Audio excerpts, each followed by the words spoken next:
Hello everyone, welcome back to this channel और welcome back to this course. आज हम देखने वाले हैं कैलकेरिया फॉस, मतलब कि कैल्शियम जो है वो अगर उसको हम फॉस्फोरस के साथ मिला देते हैं तो उसका क्या रिएक्शन आता है, वो सॉल्ट हमारी बॉडी में क्या काम करती है। ठीक है, उसी के साथ साथ जैसे हमने इसका भी एक कॉमन नेम टाइप का कुछ देखा था which is a blood purifier, उसी तरीके से जो कैलकेरिया फॉस है उसका नाम क्या है, जनरल न्यूट्रिएंट। अब यहाँ से समझ सकते हो आप कि जनरल न्यूट्रिएंट से हमारा मतलब क्या है कि जो हमारी बॉडी है उसके अंदर the calcarea phos is kind of कि एक जनरल न्यूट्रिएंट है, न्यूट्रिशन है कि जो हमारी बॉडी के सारे सेल्स को मिलना चाहिए। ठीक है, तो इसी से हमको थोड़ा सा अंदाजा आएगा कि इसके functions in the human body क्या हो सकते हैं। So it is essential for the proper growth in the nutrition. तो अब यहाँ पर बात आती है जो कि हम पहले से जानते हैं कि जो कैलकेरिया होता है, जो कैल्शियम होता है, वो हमारी बॉडी के ग्रोथ के लिए, हमारी बॉडी के जो बोन्स हैं उनके लिए बहुत इंपॉर्टेंट है। ठीक है, तो ये कहाँ पर एसेंशियल क्या है इसके अंदर कि ये हमारी बॉडी का प्रॉपर ग्रोथ करवाता है और उसी के साथ साथ हमारी बॉडी को न्यूट्रिशन देता है। ठीक है, दूसरी चीज है it is necessary for the intra cellular and extra cellular components. ठीक है, तो जैसे कि आपने पढ़ा होगा फिजियोलॉजी के अंदर कि एक होता है इंट्रा सेल्यूलर फ्लूइड, दूसरा होता है एक्स्ट्रा सेल्यूलर फ्लूइड। ठीक है, ईसीएफ एंड आईसीएफ, तो इन दोनों का बहुत इंपॉर्टेंट कंपोनेंट क्या है, कैलकेरिया फॉस।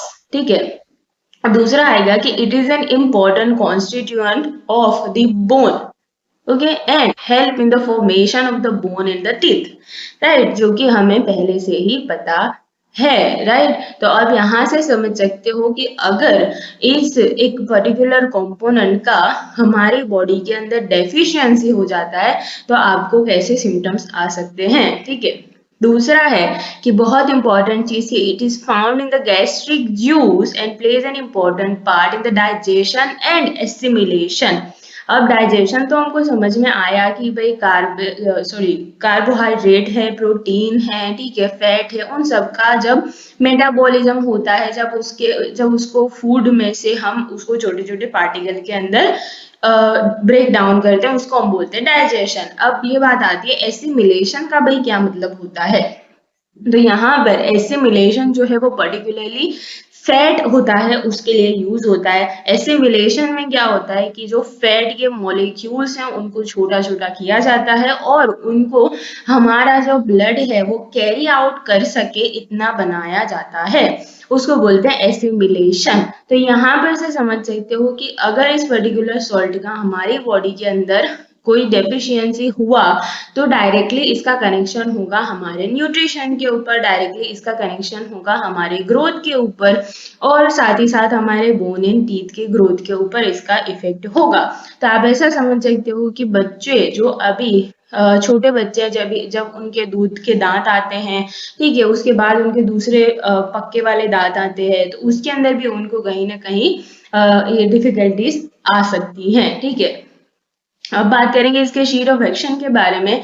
तो जैसे समझ सकते हो कि इसका शीट ऑफ एक्शन है ब्लड के ऊपर, देन नर्व्स के ऊपर, गैस्ट्रिक जूस के ऊपर एंड एल्ब्यूमिन, जो कि एक टाइप का प्रोटीन है जो कि मेनली हमारे ब्लड के प्लाज्मा के अंदर मिलता है। ठीक है, एल्ब्यूमिन एंड ग्लोब्यूलिन।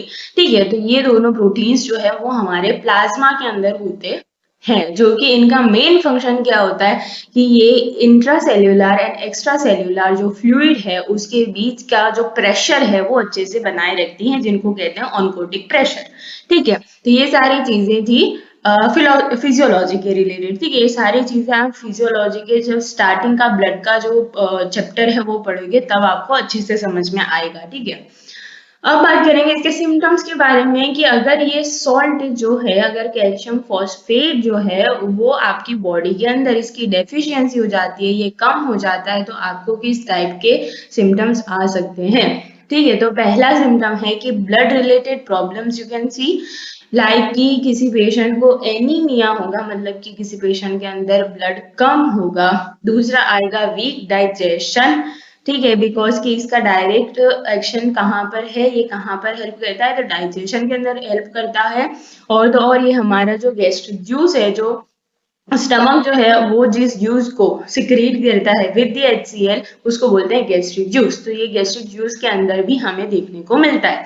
तो इसका डायरेक्ट रिलेशन कहाँ पर होगा, डाइजेशन के ऊपर। और अगर ये जो कंपोनेंट है वो कम होगा तो वीक डाइजेशन होगा, ठीक है। दूसरा है poor nutrition and the poor circulation of the blood, ठीक है। दूसरा है कोल्ड हैंड एंड फीट्स।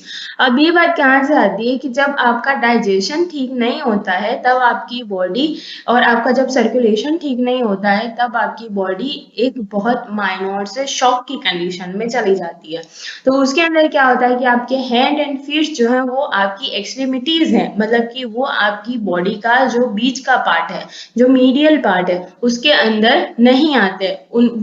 उस तरफ जो हमारा हार्ट है उसको ब्लड पंप आउट करने के लिए ज्यादा मेहनत लगती है, ठीक है। तो जब किसी को भी पुअर सर्कुलेशन होता है, डाइजेशन ठीक नहीं होता है, तो उनके कोल्ड एंड कामी फीट्स हो जाते हैं। इसको शॉक की कंडीशन बोलते हैं। आप आगे जाके थर्ड ईयर में, फोर्थ ईयर में, सेकेंड ईयर के अंदर शॉक एज अ डिजीज देखोगे, ठीक है। अब आते हैं दूसरे सिम्टम्स के ऊपर कि टूथ रिलेटेड प्रॉब्लम्स हो सकती हैं। Then indicated in the deficient development of the children, जो कि मैंने आपको आगे बोला। और उसके साथ साथ रिकेट्स की प्रॉब्लम के अंदर भी दे सकते हैं। रिकेट्स क्या होता है, तो ये एक तरीके की विटामिन आई थिंक बी जो कंपोनेंट है उसकी डेफिशिएंसी की वजह से रिकेट्स होता है, ठीक है। तो कैल्शियम जो है वो कहीं ना कहीं हमारे बॉडी के अंदर विटामिन जो है मेजोरिटी ऑफ द टाइम जो वाटर सोल्यूबल विटामिन है उनके एब्जॉर्प्शन का काम करता है। तो अगर उसका जो डेफिशिएंसी हो गया तो उसकी वजह से भी जो विटामिन है वो हमारी बॉडी में एब्जॉर्ब नहीं हो पाएंगे, ठीक है। तो उसी की वजह से क्या होगा, रिकेट्स होगा, ठीक है। दूसरा है स्पाइनल वीकनेस। वाई, बिकॉज कि इसका एक्शन जो है वो नर्व्स के ऊपर है, ठीक है। तो नर्व्स को भी ठीक से डाइजेशन सॉरी न्यूट्रिशन नहीं मिल रहा है तो उसकी वजह से स्पाइनल वीकनेस हो सकती है। टीथिंग डिसऑर्डर्स हो सकते हैं, एनीमिया हो सकते हैं, जो मैंने आपको यहाँ पर पहले भी बताया था कि इसका ब्लड के ऊपर एक्शन है, उसकी तब भी हमने बात की थी एनीमिया के बारे में। Second thing is sclerosis and wasting diseases. Wasting diseases क्या होती है कि जो हमारी मसल्स होती हैं उनका जो है नर्व सप्लाई ठीक नहीं होता है, उसकी वजह से मसल्स को कमांड नहीं मिल पाती है कि उनको क्या काम करना है। और अगर ये जो एक कंडीशन है वो ज्यादा प्रोलोंगेटेड पीरियड ऑफ टाइम के लिए चलती है तो वो मसल की वहां पर वेस्टिंग हो जाती है, वो मसल के जो टिश्यूज हैं वो कम हो जाते हैं वहां से, ठीक है। तो it is a wasting disease. Second thing is the chronic enlargement of the tonsils, means tonsillitis, chronic tonsillitis. दूसरा है गोइटर। गोइटर क्या होता है कि जो थायराइड ग्लैंड जो होती है वो हाइपर थायराइडिज्म जो डिजीज होती है उसके अंदर थायराइड ग्लैंड बहुत ज्यादा फूल कर, इन्फ्लामेशन उसके अंदर होकर, स्वेलिंग होकर गोइटर बना देती है, ठीक है। दूसरा है डिस्पेप्सिया, दैट मीन्स की डिफिकल्टी इन स्वेलोइंग, ठीक है। तो ये होता है डिस्पेप्सिया। दूसरा सिम्टम देखेंगे तो useful in the defective nutrition in the mall assimilation, मतलब कि कोई पेशेंट अगर ऐसा है कि उसके अंदर जो चर्बी है, जो फैट है वो बहुत ज्यादा कम है। अगर कोई बच्चा आपके पास ऐसा आ रहा है जिसकी शरीर में आपको चर्बी ही नहीं दिख रही है, ठीक है, तो वो क्या होगा, वो कंडीशन क्या हुई, माल एसिमिलेशन की कंडीशन हुई। Second thing is tendency to catch cold and haemorrhages and malabsorption and diarrhoea, ठीक है। तो इतनी कंडीशंस एज अ क्लिनिकल भी आप लिख सकते हो, ठीक है। तो ये था हमारा पूरा मेडिसिन जो कि है calcarea first as a biochemic indications, ठीक है। आई होप कि आपको सारी चीजें अच्छे से समझ में आई होंगी। And if you have any doubt then you can ask me in the comment section and thank you so much for watching.